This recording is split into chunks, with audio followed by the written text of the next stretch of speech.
A little bit about the technical stuff that's helped me. This is just my personal stuff. I'm not a jazz teacher.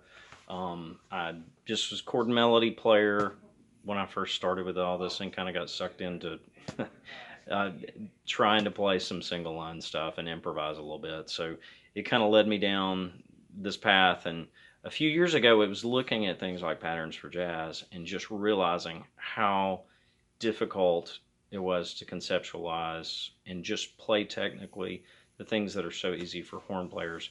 That really got me just go back to square one and work on technical aspects.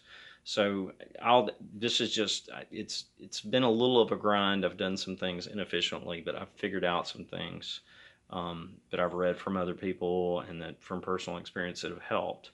And probably the overarching guideline for me with working anything technically is just reduce the number of variables. If you're working something technically, you're not practicing music for the moment. You're practicing movement, and it's really helpful to be able to think about things that way. So I think about moving my fingers as little as possible. So it's like the old spider exercise. Kind of let things ring, maybe in an ugly way.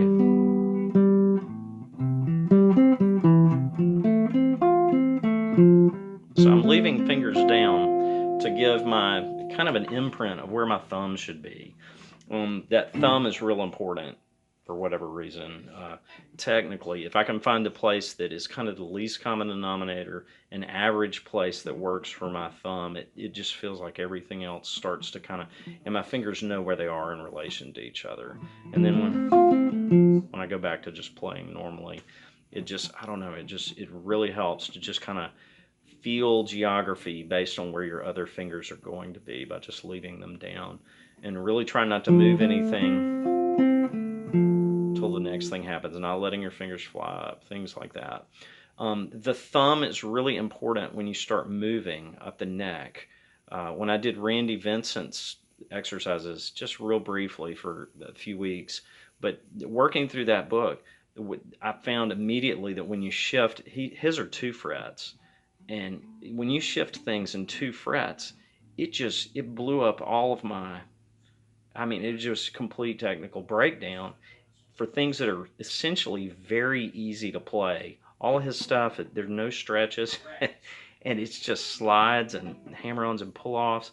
And I mean, I would just, it just, it frustrated me because, but my breakthrough for me was like when I figured out if I just thought about my thumb moving, then I could kind of stop thinking about everything else. And technically, it was easy to play. And what I figured out was I was basically just not being consistent with where my thumb was going, or I was trying to get the second. But if you're especially if you're within 1 fret, you can kind of leave your thumb and not move it down. But if you can really be disciplined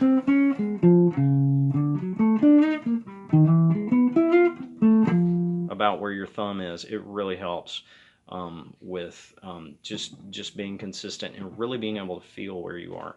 So think about that thumb. It's important.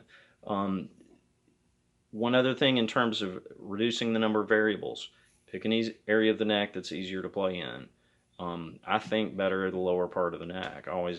Always did. I think we all do as guitarists. We know where C and F are, and we know where these things are. So pick a lower area, and beyond that, play things the same way if you're having any problems technically. Um, I I just I've been playing things from the 8th fret since the first week, and now I just A flat. I know where that is based on that second finger reference. I know where A flat is without a thought. And one thing that's weird is that some of these, not all of them, but a few of these patterns, I actually have an easier time playing them in minor thirds than I do in the others because it disrupts that just kind of autopilot pattern thing we do when we play in whole steps and half steps, where we're thinking about where the root is or whatever. And I can't describe it, but there are a couple of them that are different. I just find myself going, I don't understand how that's possible. But anyway, but that's from me being a fascist and just playing it exactly the same way. If I'm right here, if I start here, I'm not going to play D flat like this one week and like this the next. Not until I'm bored because I'm playing it so well. This is, for me right now, this is a technical thing, and I want to be technically comfortable and be able to do whatever I'm doing pretty well. So I mean that's where I'm coming from. I can't imagine playing it a different way each week. Again, if I was bored, because I'm playing it awesome or something, I guess I would do that. But I'm trying to keep things simple. So just to show you kind of defaults, if I cycle, that's the bottom of the cycle, I guess. So I've got 7.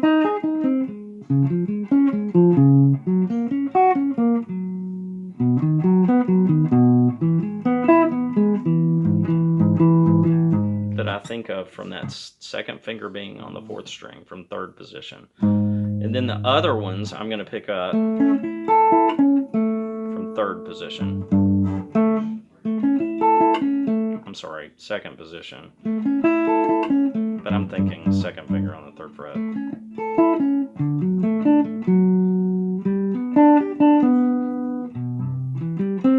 And so forth. So I've got 5 more fingerings there. But I use the fourths patterns to kind of tell me, okay, where do I want to play these things? Where I can play from C to C and cycle in an efficient way, whether I'm doing it here, or if I did a new position.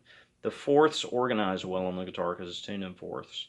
And I don't know, it's just, there's something about doing it in fourths. So the fourths, even if it's harder for me to play at the beginning of a week of new patterns, I'm using the fourths to kind of tell me where I kind of want to think of default places be. If C's here, then I'm going to do A flat there, that kind of thing. Some of those are just, they're automatic, and I probably start those at the bottom of the cycle. That's where I'm not, anyway, that's the first one when you shift to a new position, is the bottom of the cycle is what I would think of it as. I think in caged, it's this one, the G form. So anyway, I would have a default way of thinking about it, and then just be kind of consistent with that, and that helps a lot. The other thing to keep in mind with all of this is that the major triads are harder than the 6th and the 7ths that are coming. So just be a little patient with it. Keep things simple, boil it down to least number of variables, and understand that it's got a roll in it that the major 7th doesn't have, and the 6ths are easy.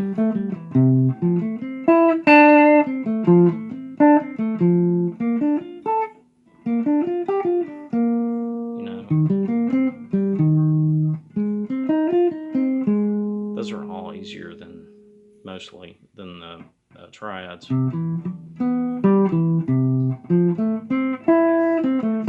So in caged,